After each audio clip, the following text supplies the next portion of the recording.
we have in the computer field. Yeah, but the computer field isn't controlled by ITAR the way we are. Yeah, there's a reason for that.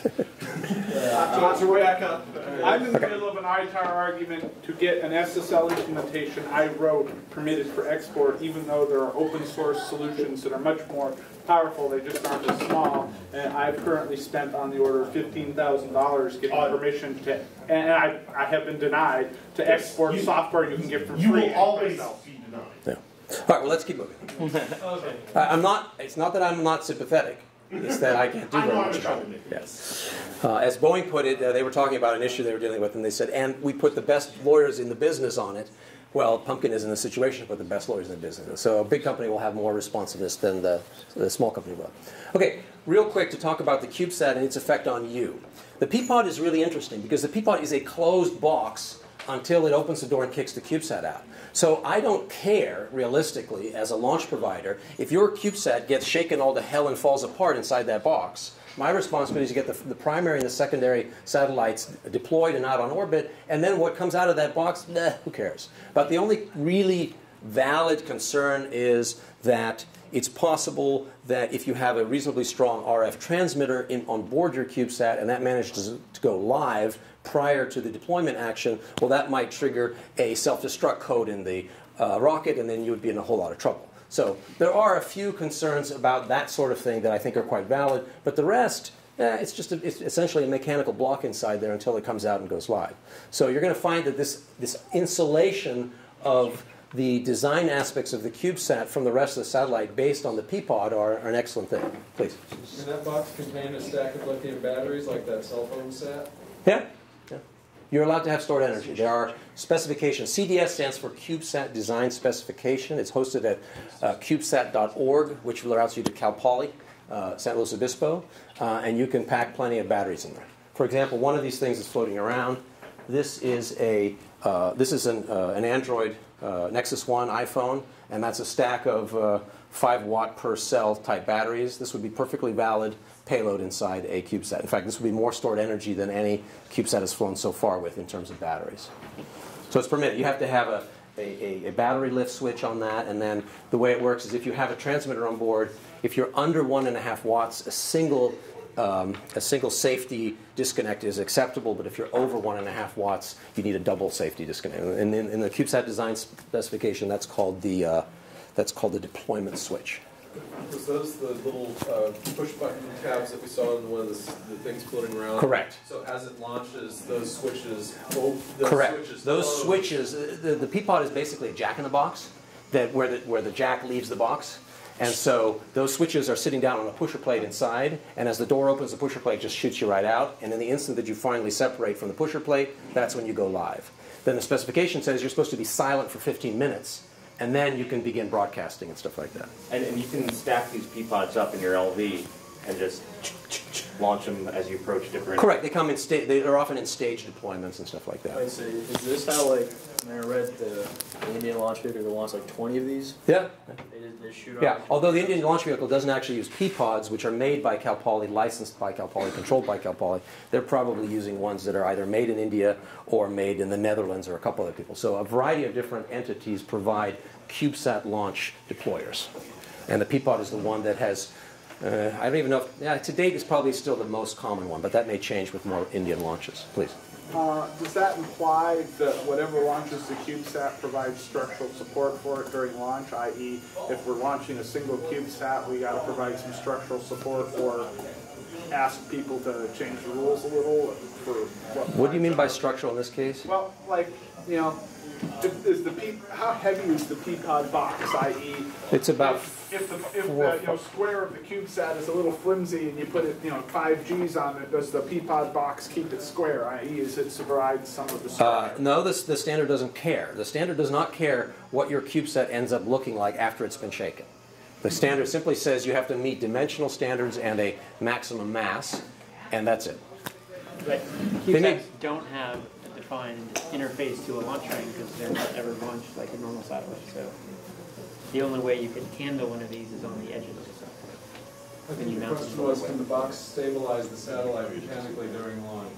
Does it have? I had somebody, I've been talking to somebody about CubeSats, and they said that if you're just trying to launch a minimalist sat, be aware that the normal P-pod provides some structural support. And I was just asking if you had the same opinion. Well, the normal P-pod is a pretty tough little box.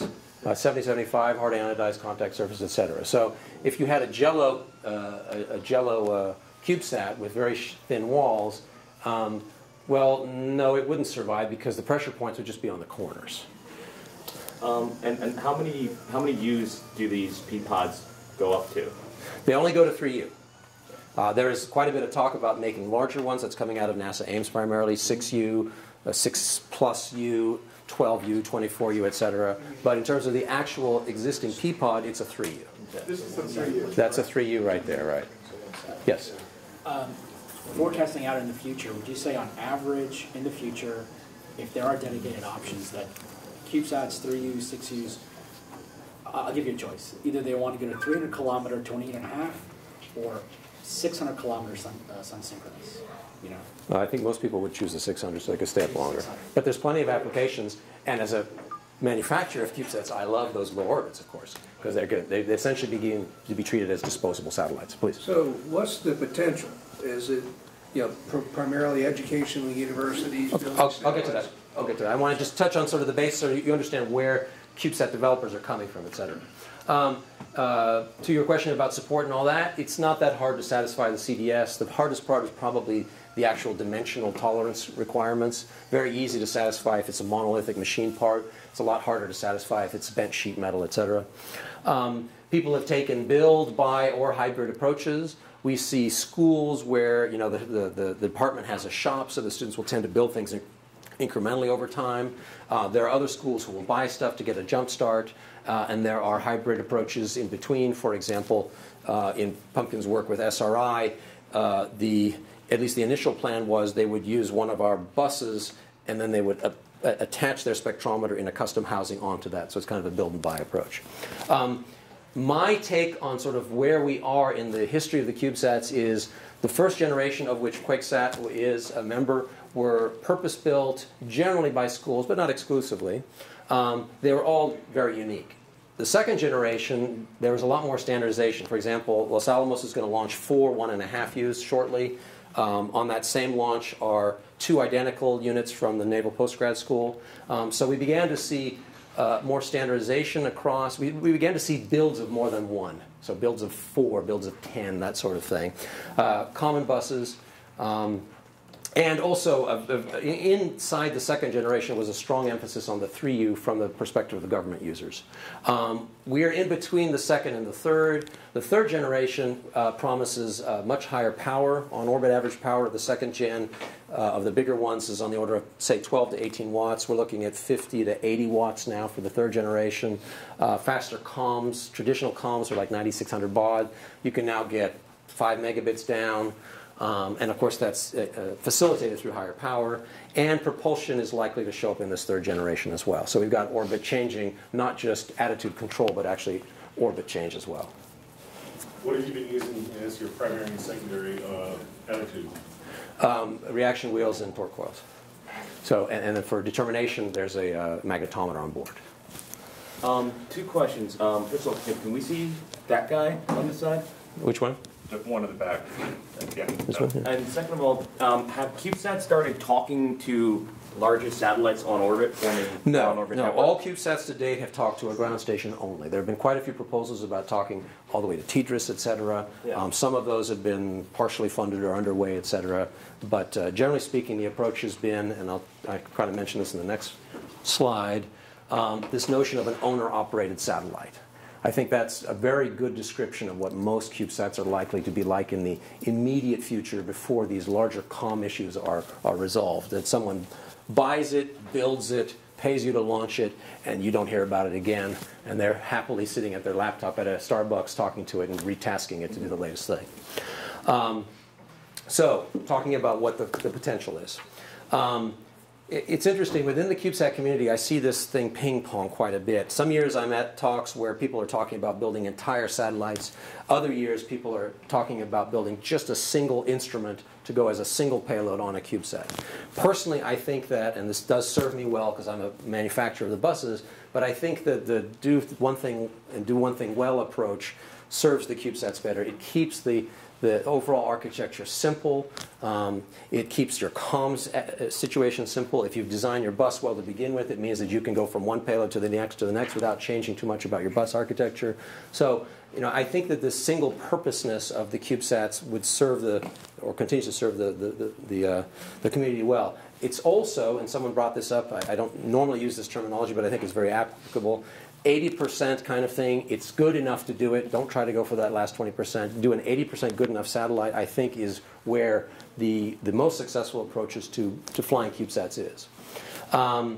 In terms of how the government itself views the CubeSats, GeneSat and PharmaSat out of Ames were quite successful. They were relatively expensive. GeneSat was about $8 million. Of course, that's pretty cheap compared to other things they do. I don't know what PharmaSat's budget was.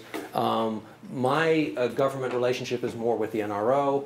The NRO, of course, flies billion-dollar Winnebago-sized satellites. The question is, what can they do with something that only has a 10-centimeter aperture? They're generally down on that, but nonetheless, they have funded both something called Colony 1 and then Colony 2. The 3U that's floating around is a Colony 1 bus. And I think with the success of these upcoming CubeSats, which are slated for launch in about 2 weeks, that could change the attitude and treat them as somewhat more useful players in this overall paradigm.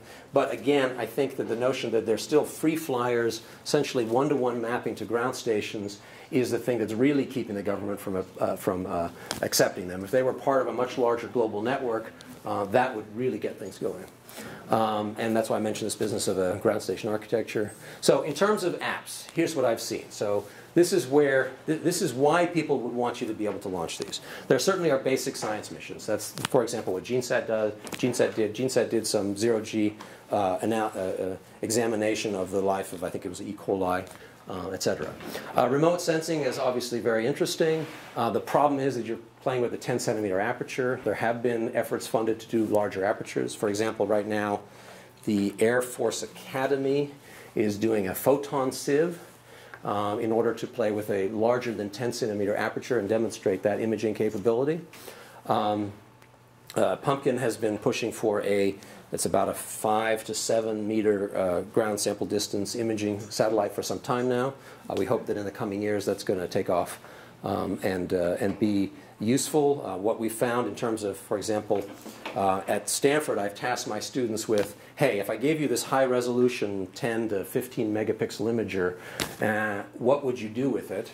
And it's been very interesting to see that it's very hard to come up with a visible only useful application. It's not impossible. We have a few like BRDF and stuff like that, but for visible only, it's pretty challenging. For hyperspectral and multispectral, it's a lot easier, but the CubeSat itself has very little room inside it. So how do you address that? And right now, my team at Stanford is trying to bring in programmable narrow beam with narrow spectral. It's about 7 to 20 nanometer tunability, and to turn that into a useful small aperture camera on orbit. Comms is very interesting, but like I said, we haven't had much power yet. But power is rising, so comms could become a major player relatively shortly. TRL raising is the most obvious one. Plenty of things we'd like to raise TRL on, and a CubeSat launch, especially if it's reasonably priced, is a great way to do that. General rule of thumb is the CubeSat community's technology readiness level. So back when the Russians were doing the launches, it was about 40,000 per kilogram. Then